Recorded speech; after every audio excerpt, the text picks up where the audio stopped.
The respiratory system is the network of organs and tissues that help you breathe.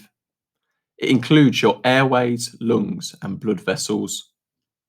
The respiratory system has two main jobs: to deliver oxygen to your muscles and to remove the waste product, carbon dioxide. We need to understand the pathway that air takes through the respiratory system. The five key parts of this pathway are the mouth and nose, the trachea, the bronchi, the bronchioles, and the alveoli. We breathe in air through our nose or mouth, and this travels through the trachea, also known as the windpipe. From here, the trachea splits into two branches leading to each lung. These branches are known as bronchi. The bronchi then split into smaller branches known as bronchioles. At the end of the bronchioles, we can find the alveoli, which are millions of tiny air sacs, and this is where gas exchange takes place.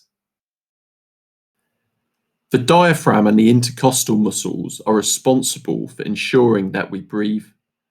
The intercostal muscles lie between the ribs, whereas the diaphragm sits beneath the lungs. When the diaphragm contracts, it moves downwards into a flatter position, which allows the lungs to expand and take in air. This causes inhalation, also known as breathing in. When the diaphragm relaxes, it moves upwards into a dome shape, which forces air out of the lungs. This causes exhalation, known as breathing out. Similarly, the intercostal muscles contract in order to expand the rib cage and help open up the lungs during inhalation. As the intercostal muscles relax, the rib cage drops inwards and downwards to help with exhalation. The lungs can expand further during exercise due to the use of the pectorals and the sternocleidomastoid. The pectorals are the chest muscles, and the sternocleidomastoid is a muscle at the site of the neck. The contraction of each of these muscles helps to force more air into the lungs. During expiration, the abdominals assist our respiratory system by pulling down the rib cage, which forces air out of the lungs. Gas exchange takes place at the site of the lungs. When the air reaches the alveoli, oxygen will pass through the thin walls of these tiny air sacs in order to enter the bloodstream. Likewise, carbon dioxide will make its way from the bloodstream into the alveoli and the lungs in order to be exhaled.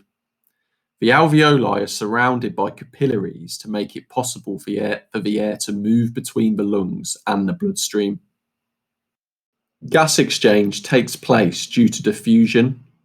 This is the movement of a substance from an area of high concentration to an area of low concentration. At the site of the lungs, the alveoli have a high concentration of oxygen and a low concentration of carbon dioxide. The bloodstream is high in CO2 but low in oxygen. Therefore, the oxygen will travel from a place of high concentration, the alveoli, to a place of low concentration, the bloodstream. This is known as moving along the concentration gradient. CO2 will follow the same principle as it moves from the bloodstream to the lungs.